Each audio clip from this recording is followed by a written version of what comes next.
If you're watching this, Mr. Nippers, that means that my Surface Pro finally worked for something.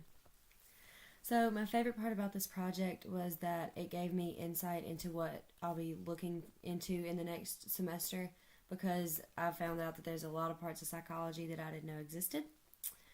And the two most interesting that I found were cognitive psychology, which cognitive is the psychologists who work in the field of study with things such as perception, language, learning, memory, attention, decision making, and problem solving.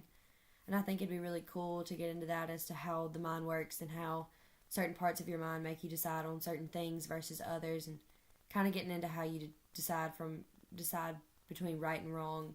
I find that interesting. And the second one that I found was also one that I didn't know existed. It's social psychology. And this really interested me because I have pretty good social skills, and I sometimes get freaked out by people that don't know how to behave in society and socialize.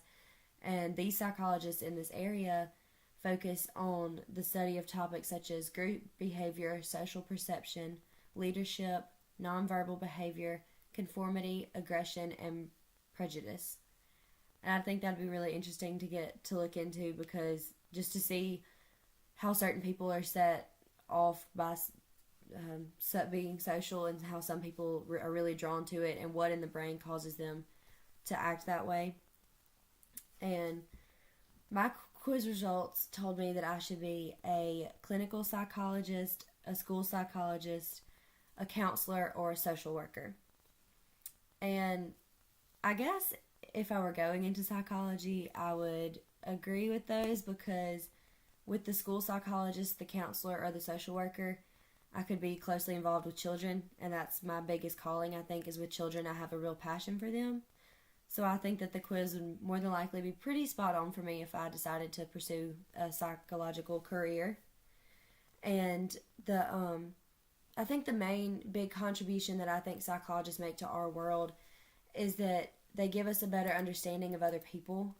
They give people with untreatable disabilities, and they give them a more normal lifestyle, or a chance at a more normal lifestyle, and because they better inform us of the people and their problems. And they can also inspire technology to help us better cater for their needs. Like I had two mentally disabled cousins, and through psychology and technology, I was able to understand them more and get to know them better. So that's why I'm thankful for this project.